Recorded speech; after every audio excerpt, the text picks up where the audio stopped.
It is now my pleasure and great honor to introduce Ambassador David Friedman and our moderators, Rabbi Michael Paris of Temple Sinai in Cinnaminson, and Rabbi Hirsch Loshak of Chabad Rowan University, who will facilitate this dialogue.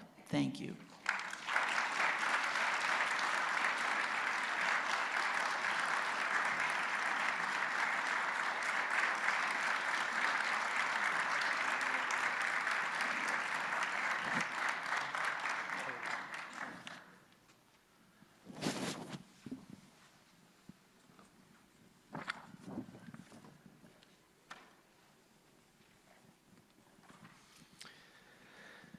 Thank you.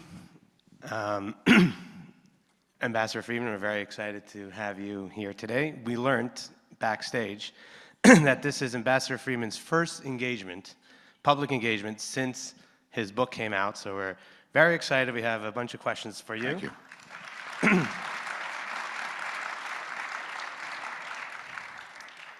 So I first wanted to mention that everybody will be receiving a copy today of this book, thanks to Eve and Marvin Schlenger, who graciously donated it for everybody here today.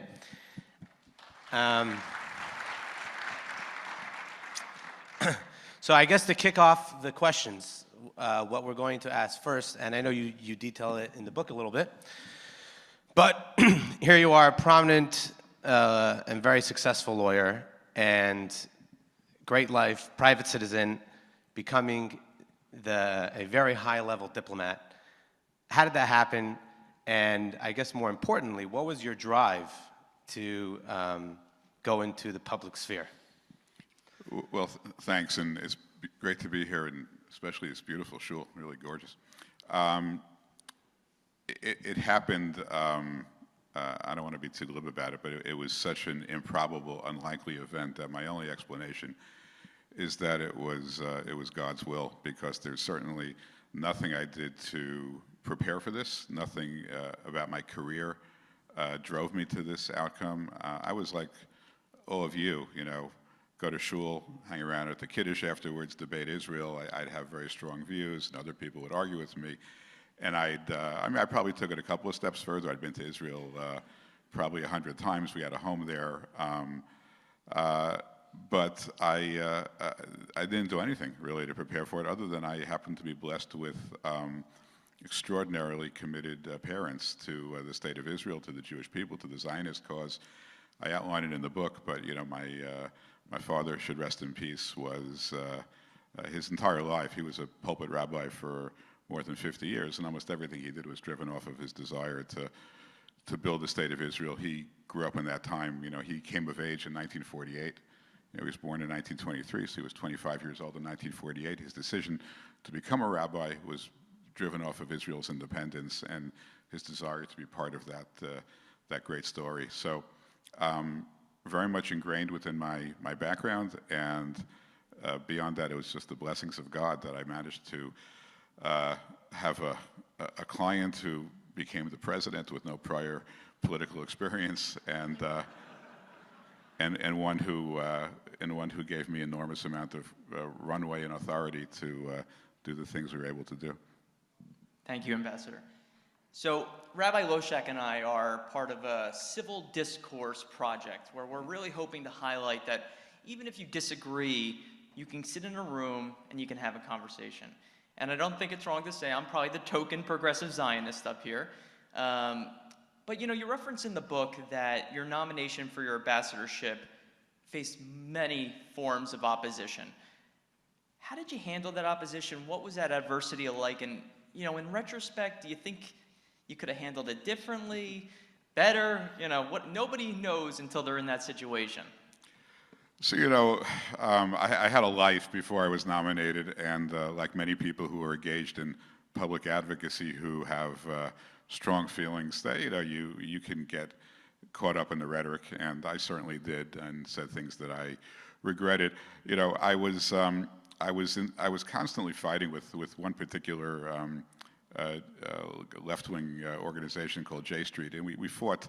I think I certainly let my words get out of hand, but let me just, if I can, use this opportunity to sort of say where I think, and it's only my own opinion, but where I think, Israel advocacy, and I agree with you completely about the importance of civil discourse, and I think that there's room for people to be Zionists. You can be a progressive Zionist, you can be a right-wing Zionist, you can be, as long as you're a Zionist, I think you belong in the room and in the conversation, so I have no issues with that. But the real question is, how you relate to the state of Israel. The fundamental notion of Zionism are really the words at the end of the Hatikvah, right? Liyotam chashi ba'aretzenu, to be a free nation in our own world. That the Jewish people in Israel will have autonomy to self-govern. So what does that mean? It means that we in America, we should support Israel. We can participate in any debates we want. We can even offer our views to Israelis when we have the chance, what we think we should do. And every Jew has got an opinion. We're not shy about expressing opinions. 2 Jews, 3 opinions? Sure. The real question is, do we allow Israel to have the space to reach their own decisions? So by way of example, when I was many years ago in 1993, 94, I thought Oslo was a crazy idea. I thought it would lead to nothing. I ended up being right because terrorism increased fourfold in the immediate aftermath of the Oslo Accords. But it never occurred to me that I would petition the United States government to somehow stop the Oslo Accords, because that's what the Israeli people decided at that point. That was the result of their own democracy. So the flip side of it is now, Israel is now pursuing what I would say is sort of a center-right government, and they have their views. And my only view about diaspora Zionist organizations is make whatever cases you want to make, but don't ask the United States government, Israel's most important ally, to put their thumb on the scale and to move the government away from their own decisions. So if the government wants to move in a particular direction, don't form a political group that is lobbying senators to force Israel to do something that the Israeli people don't want to do. That's sort of where I draw the line, because then you're not really allowing Israel to be the democracy that we all hope that it becomes. But short of that, I am a strong believer that, right, left, center, if you believe in the right of the Jewish people to have their one and only Jewish state, then you are a Zionist and you are entitled, your views are every much as valid as anyone else's. Thank you, Ambassador. Sure. Just to pivot off that question a little bit, but you also mentioned in your book a lot how words have consequences, and when people lobbying over here in America, it has actual effects in Israel, and you saw that to be the case a lot. Continuing in the book, you talk about not just during your nomination, but once you got there, you had a lot of challenges even within the Trump administration, and you talk about, particularly in the State Department. And I think one thing that really shook me was when you mentioned about how someone told you, don't be too Jewish. So I wanted you to talk about that a little bit more. Sure. Well, the State Department regrettably has a history that's not flattering as it relates to the Jewish people in the state of Israel. You go back and look at the letter that Henry Morgenthau, who was then the Secretary of the Treasury, wrote to FDR in 1943 or 40, I think it was 1943, where he said, you're not hearing this from the State Department, but I just want you to know how terribly the United States has failed in protecting Jews who are being murdered by the Nazis. And of course, since Henry Morgenthau wrote that in the 1940s, there's been a lot of work done on that. And look, by 1943, certainly by 1944, everybody in the United States establishment knew that Jews were being murdered wholesale, especially in Poland and in Hungary. There was in 1944 there were trainloads of Jews being shipped from Hungary to Auschwitz, and the request was made to bomb the tracks, and it was denied, and that really is unjustifiable. It's inexplicable given that there were planes flying over that area.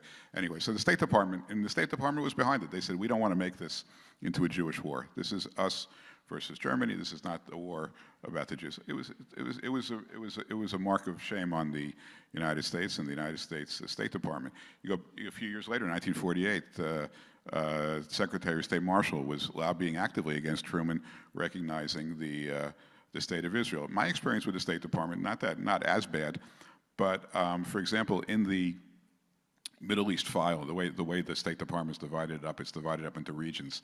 So there's an area called NEA, Near East Affairs. So Israel is lumped in with all the other Arab countries. And all the people that work there, I would say 90% of them speak Arabic. I don't think a single one speaks Hebrew. And what they do is they rotate through this.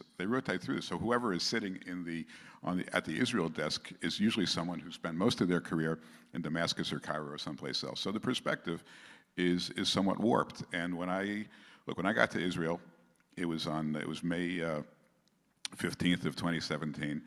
It was a couple of days before the president was arriving. And I thought it was absolutely essential that the president come to the Kotel. Now, he would have been the first sitting president to ever come to the Kotel. And we had lots of debates, and there were people that worked on Americans that worked for me that thought that it was inappropriate that the Kotel was illegally occupied territory. And look, I'm not a careerist. I'm not looking to get a promotion or a bonus or a good report card. I'm here for a certain number of years, and I'm going to do it my way, or I'm going to get fired. But I'm not going to agree that the Kotel is illegally occupied territory. So we began all this. A lot of friction emanated from there. Secretary of State at the time, Rex Tillerson, was not a fan of mine. I think he resented the fact that I reported basically to Trump. And over the course of all this friction, somebody calls me up and says, here's a word of advice, don't be so Jewish. And I said, I'm a big boy. I'm not like, I'm not a snowflake, as they say. I don't get that offended that easily. But I just said, listen, I'm not a big fan of political correctness, but why do the rules of political correctness apply everywhere but against the Jewish people? To me, it was a learning experience, and I was able to learn from that, understand the challenges that I faced. Look, I was told the first week not to go to a Yom Yerushalayim event. It was the 50th anniversary of the reunification of Jerusalem, and I was told we can't go. No ambassador before me had ever gone to a celebration of Yom Yerushalayim. Now think about it. Jerusalem has been the capital of the Jewish people for 3,000 years. There have been Jews living there forever until 1948. The Jordanians kicked them out from 1948 to 1967. In those 19 years, the Western Wall was a parking lot and not for cars. It was a parking lot for donkeys and camels.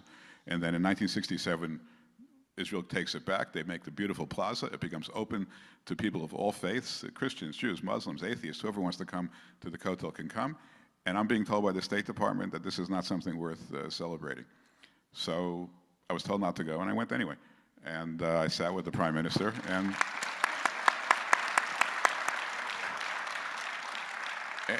and that's essentially the whole concept of why the book is called Sledgehammer, because at the end of the day, if you don't break with these, these are thoughtless, wooden, historical positions that have no value in today's world, and that was the whole idea of the book, was to have to break through some of them.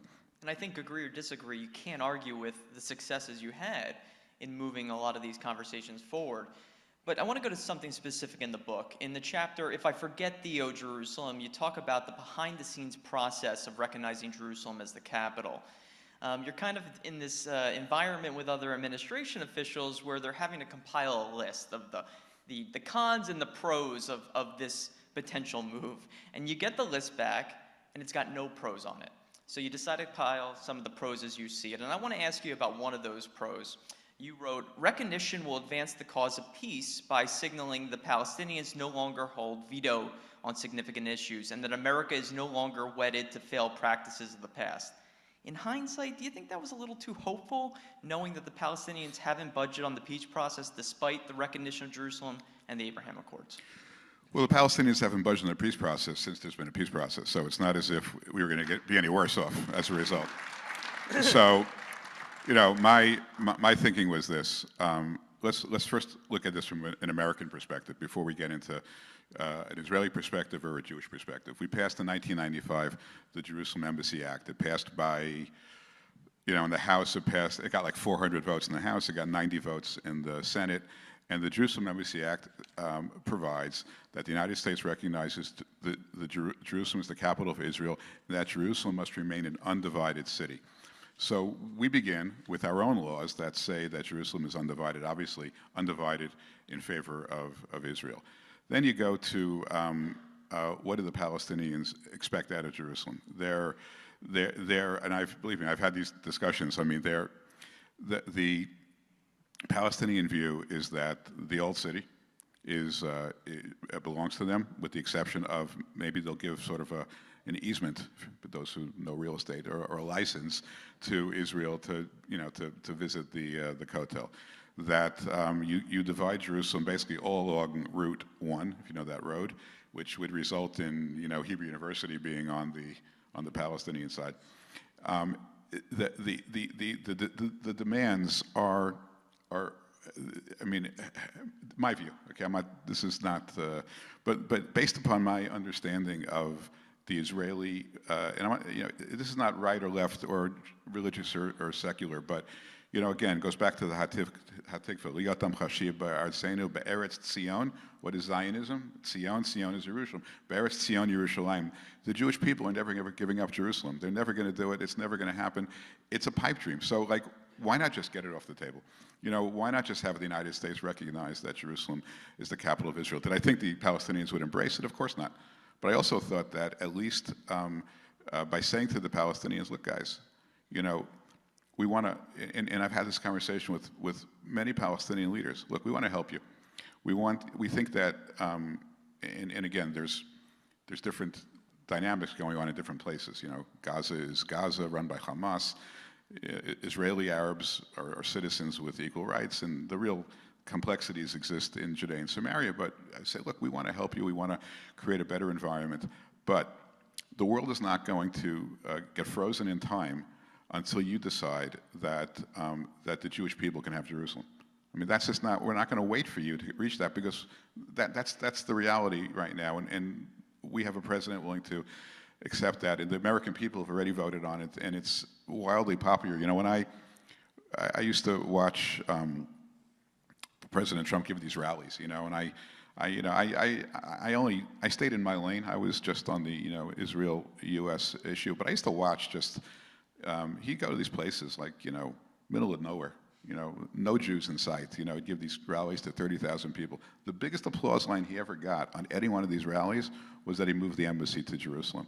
I mean, it is an incredibly important to most Americans. So, yeah, I wasn't surprised. I didn't think it would bring a peace with the Palestinians, but I didn't think that it would make things any worse, and I thought it would send a message to the Palestinian people that this is one thing that they're going to have to get over. It wasn't going to be on the table. Mm-hmm. So you're sitting in that room there, trying to convince everyone. I think with President Trump and different senior cabinet officials, and you talk about it. What did that feel like when President Trump, I believe, says, "Yeah, let's do it"? So the way it worked was about 3 weeks earlier, I was in the Oval Office just for a couple of days. I was in town for a couple of days, and the president brought it up. He said, "Look, I'm getting so much pressure, both sides on Jerusalem. I made a campaign promise. I have to deal with it. It's coming up on a year since, or half a year since since I'm in office now." And he said, I was there with Tillerson and Mattis and General McMaster, and so, I was ready to, have the discussion that day, but they said, no, we need in the government there's a thing called an interagency process. You should never have to experience one, but it's a process where they decide every government agency that could possibly care about this, and they invite them all to weigh in and everything. So they were pushing this interagency process. It was going to take months, and I got the president to basically say, let's get this done within 3 weeks. And as you pointed out, it took a little while to get it into the right place because there were very few people that shared my views on this. But it ended up 3 weeks later as kind of the final meeting. It was in the Situation Room, below the Oval Office, and it was orchestrated by the then Chief of Staff, John Kelly, who was extremely helpful to this whole process. And basically it was sort of like a trial. The president was sort of sitting there in the middle of the table. He was the judge, and then there were those who were against, and I was sort of designated as the, if you will, the lawyer for Jerusalem. And started at 3 o'clock in the afternoon. I felt enormous pressure that day. That kind of the weight of Jerusalem was on my shoulders because it was a small crowd. I had others who agreed with me, but they really weren't, like Jared Kush and Jason Greenblatt weren't invited, and Nikki Haley was on a screen in New York because Tillerson didn't like her and wouldn't let her come. And then I had the vice president who was very supportive, but he was, I think he kind of was sitting more in the judge role than the advocate role. So I knew that I would have to sort of deal with these issues. And, it was, the pressure was enormous. I really prayed very fervently that morning that, we say, every day that we pray, we say Hashem Svatay Tiftach, right? We ask God to open our lips. But this day I really had something to say, so I really wanted to get it right. So I asked for some help. And it was just an extraordinary experience, 2.5 hours of debate. I don't want to kill the book because it's an important part of the book, but it really was certainly the single most memorable few hours of my 4 years in office. Yeah. And as somebody who's kind of ideologically on the other side of a lot of people in that administration, I found one of the more moving parts of the book was your relationship with President Trump. And you tell this beautiful story about how, after your father died, on the 7th day of Shiva, there's a blizzard outside. And nobody's coming. Everybody's calling at the last minute saying, sorry, I just can't make it. And then out of nowhere, in this blizzard, President Trump shows up. And I found that to be a very moving part of the book. Very humanizing, very humanizing. Yeah. Go ahead, if you want to say. So look, I think that, unfortunately in politics, everybody becomes a caricature of themselves, right? So, your faults are amplified, and if you make a small mistake, it becomes amplified. So, I did have a different perspective on President Trump from most people because I knew him going back to 2003. I had this, as you point out, this very moving experience with him. He came in the snow. It took him 4 hours to get to my house from Manhattan. We sat for a while. There was no one else there. We talked about his father. He had a very, we had some, look, as I say in the book, we have nothing in common, but we have some things in common. We have nothing in common. I don't, I have a beautiful wife I'm married to for 40 years. I mean, my eyes never look anywhere else, I don't travel in his circles, and I don't spend money the way he does, and I don't live that way. But at the same time, he had reverence for his father. He has an abiding love for his children, concern for his children, as do I. And I just didn't have a relationship with him that started in politics. It started just through being his lawyer and having a friendship with him. If I can tell one story, which I think is, was really, one day we were waiting for a meeting to start, and Tammy and I were in the process of building a home in Jerusalem. And I had nothing else to do, so I pulled out the blueprints to see what the latest plans were. And he looks at it, because he's a builder and he was interested, and he looks at it and he says, "What are you doing?" And I said, "I'm building a home in Jerusalem." And he says, "Jerusalem?" Like, why would you build a home in Jerusalem? Buy yourself a place in East Hampton or something. You go on weekends. And I said to him, well, I called him then Donald, people have been fighting over every inch of Jerusalem for the last 3,000 years. There's nobody fighting over East Hampton. What do you think is a better real estate investment? And then he said to me, well, why are you buying it now? And I said, I'll tell you why I'm buying it now, because I shook hands on this deal in September of 2003. It was the day after our cousin's bride was blown up on the night before her wedding in a terrorist attack. She was sitting with her father. He had just come back for the wedding. She was sitting with her father in a cafe on Amic Rephaim Street and in Cafe Hillel, and she was blown up. So our cousin, instead of having to go to a wedding with his wife, he went instead to a funeral. And I told this to Donald, and I explained to him. He said, And I said, we bought this place, but we're probably overpaying. No one's buying now. We're in the middle of the Intifada. We bought this place. This is I'm not serving in the army. I'm not living in Israel. This is our way to sort of at least do something meaningful to ourselves, at least if nobody else, something meaningful to show that the Jewish people are never going to be blown out of Jerusalem. And I told them that, and I think it made a real impression, as it makes an impression on most people when they hear that story. Thank you. And you do have this relationship, and I'm really curious of a perspective on the president that you kind of speak about in the book. And you talk a little bit about how in Trump in Jerusalem, there was a situation where President Abbas of the Palestinian Authority kind of had gotten to the president and started to sway him that they were more open to peace than the Israelis. And you kind of made a decisive action. You put together a 2-minute video to kind of sway the president to the reality of the situation. But did it concern you as a diplomat that he could be so easily swayed by kind words versus concrete actions? Look, I think that you have to. I think when it comes to Israel, and the answer is yes. We tend to think of Israel as being this oversized issue in Washington. It's not, right? So this is true of Trump, but it was also true with a lot of other leaders. They got lots of other things to deal with, much more important to their own individual politics, and somebody had gone to President Trump, who he respected, and said to him, "Look, Abbas is dying to make peace. He's willing to give up Jerusalem, willing to give up refugees, willing to give up, who knows what else. He's ready, and all you have to do is beat up on Netanyahu." So when I heard that, I knew we were heading towards I thought the president was poorly informed.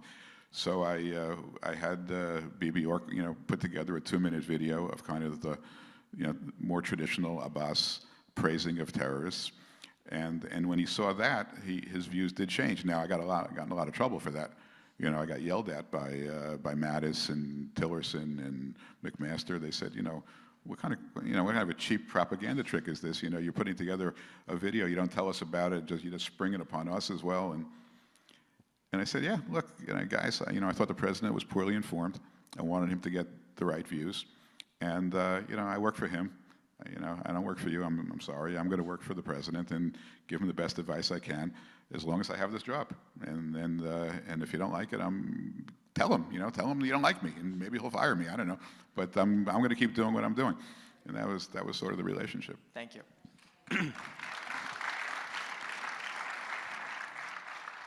So moving along to some of your many achievements, so the Golan Heights, and I think that story of Purim and the Megillah with Esther happened with the Golan Heights. You want to expound on that a little bit and how that all transpired? Sure. So look, I think that for those of you who have had the privilege and the pleasure of going to the Golan Heights, because it's a beautiful place to visit, you can see, especially in the aftermath of the Syrian civil war, how the geography, the topography is absolutely essential to Israel's security. And, after the way we prioritized, the way I sort of set up the agenda, it was Jerusalem first, because I thought it was the most important, and also because we had a law, the United States had passed a law that we were going to comply with. So, and the president had made a promise, so that was the most important thing to do. And then we turned to the Golan Heights, and a lot of people tried to convince the president to recognize Israeli sovereignty over the Golan Heights, especially after Bashar Assad started gassing his own people. I mean, it seemed like there was absolutely no reason to extend any courtesies to this butcher. So I was with Mike Pompeo. Mike Pompeo had already become the Secretary of State. I was with him in Israel. It was the day before. It was actually Erev Shushan Purim. We were in Jerusalem, so it was already Purim everywhere else, but it wasn't quite Purim yet in Jerusalem, because in Jerusalem they observed this the following day. And first I got a call from Jared saying, today would be a good day for the Golan, but the president's not buying it. You want to give him a call? And then I got a call from Bolton. He said to me the same thing, and I asked Pompeo, you mind if I call? So I call up, and I got Trump on the phone. I found a secure line, got him on the phone. We started talking. He says, what do you want? You want the Golan Heights, right? That's what you want. You want for me the Golan Heights? And I said, I want the Golan Heights.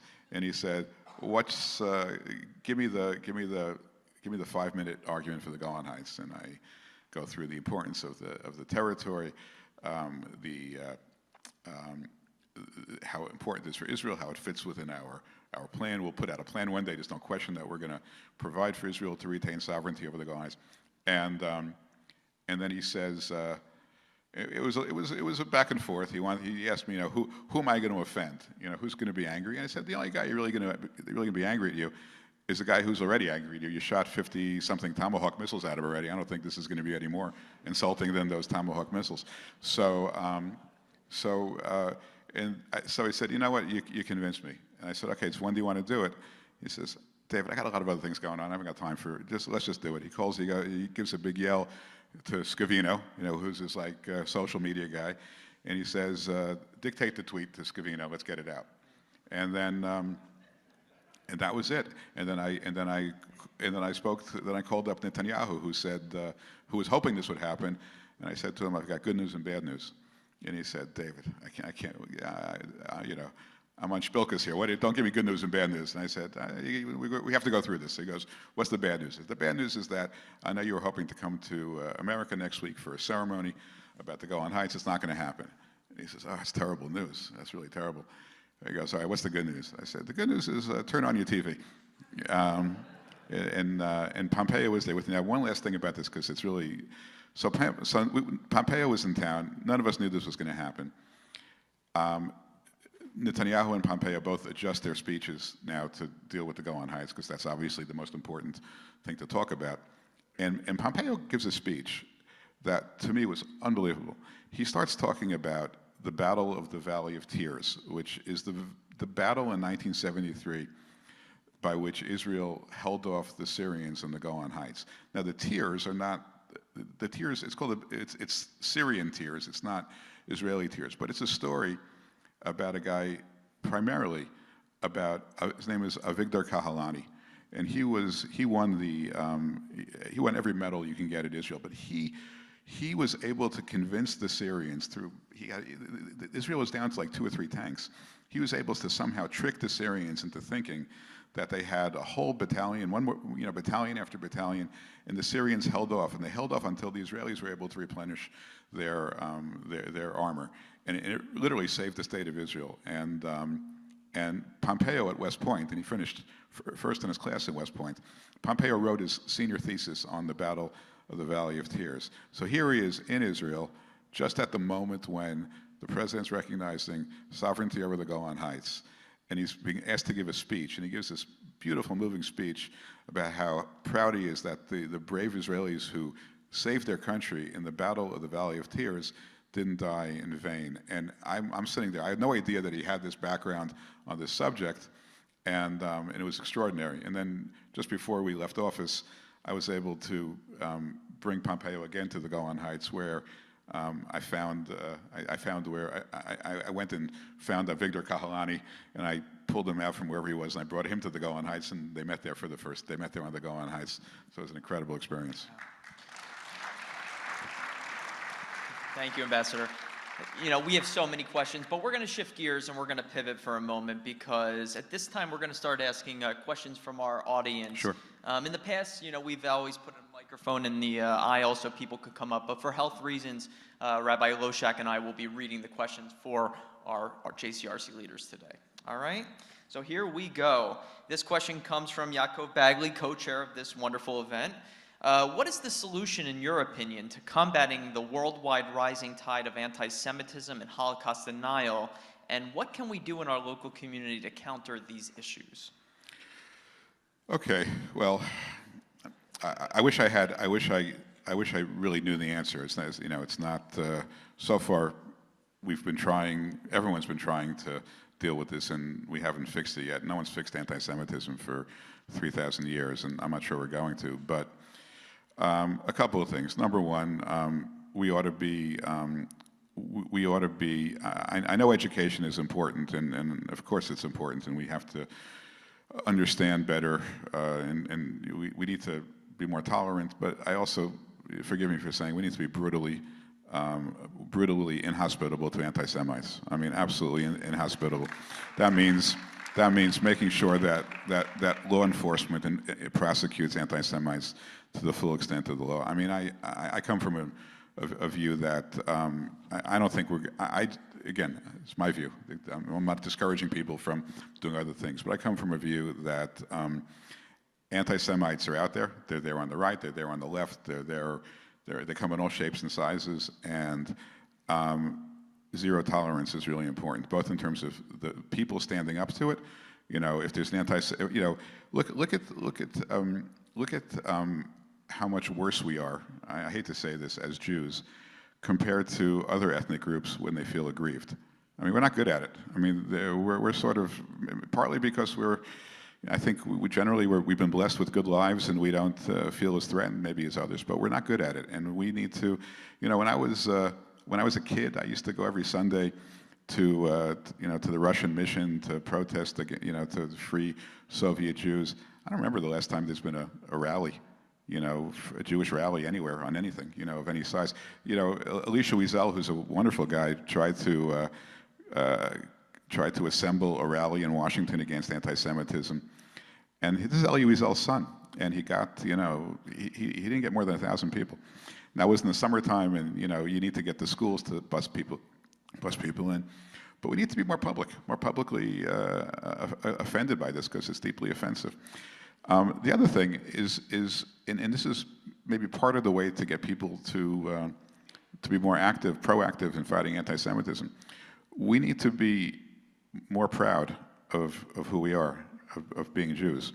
I mean, we have a spectacular legacy of 3,500 years.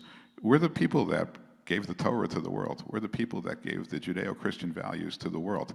We go to Israel. We're praying in the same language, with the same liturgy, in the same place that our ancestors did 2,000 years ago. Nobody in the world can say that. And so we need to appreciate that more. We need to teach our children more. The more that we have a real self-identification as Jews, I don't think it's a problem for anybody in this room, but there's obviously lots of people who aren't in this room. And to make people proud of being Jewish, I think is if we don't do that, everything else is just sort of, I don't think it has much of a chance. Thank you, Ambassador. Sure. Before I get to the next question, I just wanted to pivot off that because I'm a Chabad on campus rabbi. So I know that you answered the question a lot, but for a student that is on social media and the attention span is very short, let's say, what do you do with those subtle, tweets or Instagram posts that people post and and it's so derogatory towards Israel and the Jewish people? You're all about breaking with the past. Well, what would you answer that student? Or me? I have a really good friend, Bob Kraft, who owns the Patriots. He's spending $20 million right now on a social media, on an anti-social media, on a way to combat social media. I don't want to present myself as an expert in this area, because I'm not. I mean, it's. I don't want to repeat myself, but we're not going to become proud Jews through a tweet. We're not going to be able to tweet our way back into our. I mean, it's much deeper. It's much more. And we have to internalize a sense of Jewishness that. And I think I think if anyone can do it, Chabad can do it. So I mean, get back to work. Thank you. I like that. Okay, getting to our next question. So our next question is from Jeff Shackett, a former president of the JCRC board. So his question is on Iran. So pulling out of the JCPOA and increasing sanctions on Iran has not slowed their efforts to develop nuclear weapons capability. If re-entering JCPOA is not desirable, I'm guessing that's the case, what new leverage or actions should the U.S. use to reverse Iran's course? Well, it's a great question and a hard question to answer. But look, my experience with Iran, and based upon the intel that I understood, I'll summarize and say this: I think the only way to prevent Iran from becoming nuclearized is to have them choose between a nuclear weapon and national bankruptcy. They have to confront that choice. And we were on a path, I think, to move them towards that choice. Doesn't mean that they didn't begin to enrich uranium, which they did, and which is what you would expect them to do, to get taken more seriously, because ultimately this is a little bit of a game of chicken, and it's dangerous. I'm not minimizing the significance of it. But I think we're on a path right now to what I would call JCPOA minus. You know, we were pushing for JCPOA plus. We're heading to JCPOA minus. We've now lifted sanctions on Iran in certain areas. They're selling oil to China. Their revenues are back up. They're not feeling terribly broke right now, and we're chasing them, you know, which makes them feel like they have all the leverage. So I don't think we're on the right path. I mean, I don't want to prejudge what happens in Vienna, but it looks to me pretty likely that that this will not meaningfully deter Iran. I should also say, for people who think that the JCPOA was better than we are now, the JCPOA deprived the Atomic Energy Commission of inspecting military sites. So, you know, just think of how ridiculous that is. If the Islamic Republic of Iran wants to build a nuclear weapon, they're going to build it on a military site. We have the document gave us no visibility into their military sites. We know from the archive that was captured by Israel, one of the greatest, most daring, you know, intelligence operations, certainly the past couple of decades. We know that they were, you know, lying from the beginning. That they said from the beginning, we have no designs on a nuclear weapon. They had all these files about creating a nuclear weapon. So the agreement that was in place, I don't think was meaningful at all in terms of protecting us. The next one, I don't think is going to be that meaningful either. I worry about this because I do think that, you know, there's two things that I question when people say never again, right? Everyone says never again. I ask, well, what do you mean by that? I mean, well, you know, what does that mean, never again? We had, you know, we've in our own lifetimes, we've seen, after the Holocaust, we've seen, you know, 3 million Cambodians that were murdered in the killing fields. We have in Rwanda, there were massive massacres. There's 1 million ethnic Muslims in concentration camps right now in China. So what do we mean by never again? I mean, what are we doing now to stop all these other, you know, atrocities? So to me, at least from the Jewish people, the phrase "never again" has no meaning whatsoever, except in the context of the State of Israel. The State of Israel is the only actual tangible response to "never again." It's only Israel that will protect Jews anywhere in the world. Unfortunately, the United States won't either. I mean, nobody will. So in the same token, the other phrase is, we will never allow Iran to have a nuclear weapon. Again, what does that mean? I mean, I know what it means. I mean, the agreement that we're going to make, if we make this, is going to result in Iran having a nuclear weapon. And so I'm not sure and the United States is not going to go to war over this. And so Israel, yet again, is going to be left alone to make sure that Iran isn't nuclearized. And it's a frightening proposition. Thank you, Ambassador.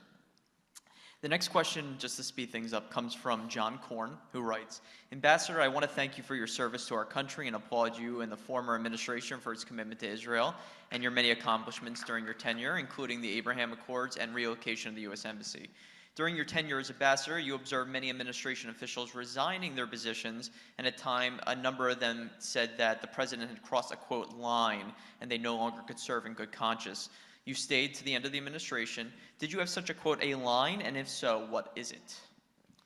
You know, I took this job to do one thing, to strengthen, to the greatest extent possible, the U.S.-Israel relationship, and as long as I was in a position to move that agenda forward, I didn't have any other lines. That was my line, and I was able to achieve what I wanted to do.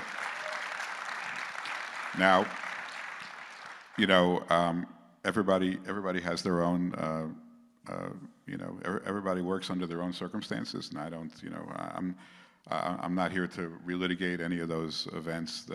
You know, it's going to take up way too much time and won't convince anybody. But I'll tell you one thing. I mean, again, maybe it's because I knew the president for 20 years, had a good relationship with him, knew that he wasn't anti-Semitic from personal experience. I used to walk out of him in the middle of a meeting at 3 o'clock on a Friday, you know, where, believe me, I mean, if anybody else would have been angry, I'm literally dropping everything because I have to get home for Shabbos, and I never had a harsh word from him. So anyway, that's my experience. People have their own, whatever, however people want to, you know, prosecute their own agendas and their own red lines and their own beliefs.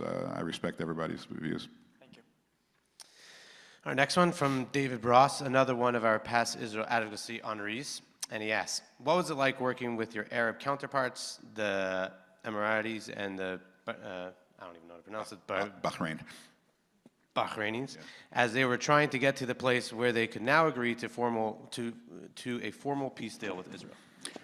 So, you know, the first country was UAE, United Arab Emirates. They were, you know, as they say, the Nachshon, the ones that jumped in first. And I'll tell you, the Sheikh Mohammed bin Zayed is an incredible person. I have enormous respect for him. His brother, the foreign minister, Abdullah bin Zayed, I was sitting with him, I think it was past summer, in his castle in Abu Dhabi, and he said something to me which I think is really, you know, very, very, very, very brilliant.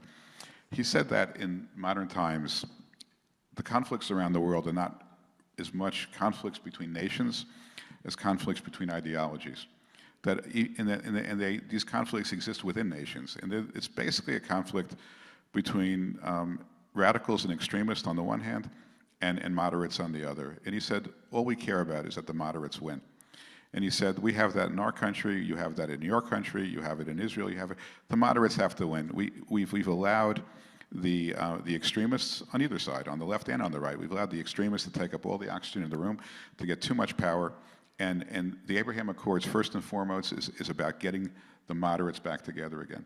And I thought that was so perceptive, you know, and meanwhile, you know, I told this, you know, I did a documentary you can watch on TBN called The Abraham Accords. It's 4 parts. Go to the TBN app on your iPhone. You can scroll and see all 4 episodes. But you know, one part there, just on a lighter note, I said to President Trump that the Abraham Accords were so successful that it's now much easier for me to get a kosher sandwich in Abu Dhabi than in Washington, D.C. And it's true. Thank you, Ambassador. Our next question comes from Jack Fuchs. The Saudis were not overtly part of the signed accords, although they unofficially agreed to them. What is the status of bringing Saudi Arabia into the accords openly, and what effect would that have on the Middle East relations? So I'm not sure where things are today. I'm convinced that, you know, we would have been able to bring the Saudis in. I think just about by now they would have been in. And it's when the Saudis join the Abraham Accords, it's going to be a massive change because they are. I think they're the most important Muslim nation. Obviously, they host Mecca and Medina, the 2 holiest places in the Muslim world. The tell that the Saudis were on board was flying over their airspace. So now, if you go to Ben Gurion Airport now, and you look on the flight board, you know, a third of the flights are to Arab countries, you know, or to either Abu Dhabi, Dubai, Manama in Bahrain, or to Casablanca. And it's not relevant for Casablanca, but for the other places, in order to get there, if you can't fly over Saudi airspace, it's like an extra 3 hours. And right away, the Saudis said, use our airspace. Now, this is, you know, it may not mean something until you're actually flying there. And, you know, you fly from Tel Aviv to Abu Dhabi, and you look at that, you know, that flight map, and you see almost the entire flight, you're on Saudi airspace. And no one could have imagined it. I mean, that wasn't, for 72 years, that was just verboten, you know? So now we're flying over Saudi airspace, which tells you a lot. And I think that, again, the key to scaling the Abraham Accords is this. Every one of these accords was a bilateral agreement with the United States sort of standing behind, providing comfort and strength and security, and, you know, in each case a little bit different, but we have to be strong. We have to be a strong country that projects strength throughout the region and stands on principles and that engenders trust. And, you know, without going into a political debate now, if those are the ingredients that will scale the Abraham Accords. That's what these countries are looking to the United States for. So that's going to be important for us to do if we're going to be able to scale them forward. Thank you. Awesome. To pivot off that, I think, and I believe this is our last question, but many people were asking, and people will want to know, so what's next? And have you been in touch, or is there anything that could be done to move the process of peace forward? So, look, a lot of people are working on these relationships. I mean, they've really grown dramatically. The people have kind of taken them over. So, the educators, the universities, the high tech, the healthcare.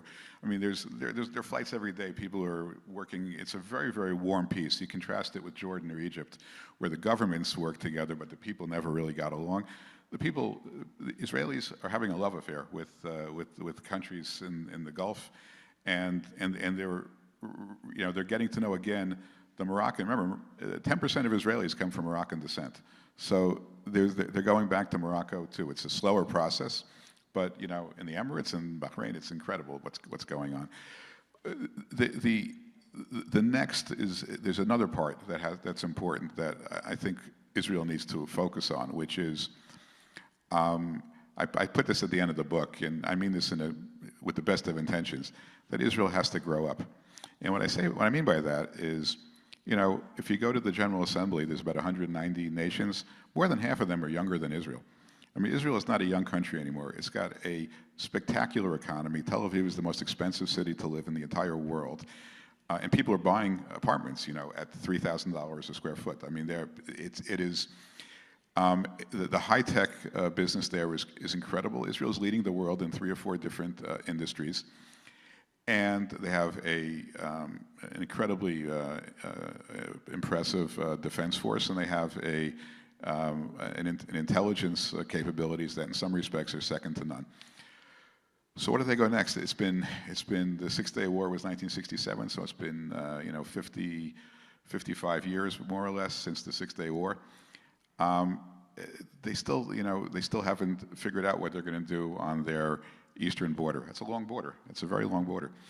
And people say, well, we're never going to give up this. We're never going to give up that. Well, then then don't give it up. I mean, but if you live in Ma'ale Adumim or Gush Etzion, which by all accounts are places that Israel says they're never going to give up, and you want to build a house, you don't go to the local zoning board. You have to go to the IDF because the military still has control over anything over the Green Line. I'm not pushing Israel into a particular. I just think there has to be a national conversation about what Israel looks like. It's time. It's time to start to resolve these issues. We came in. My whole goal was, let's try to figure out. Let's resolve all the issues from the Six-Day War.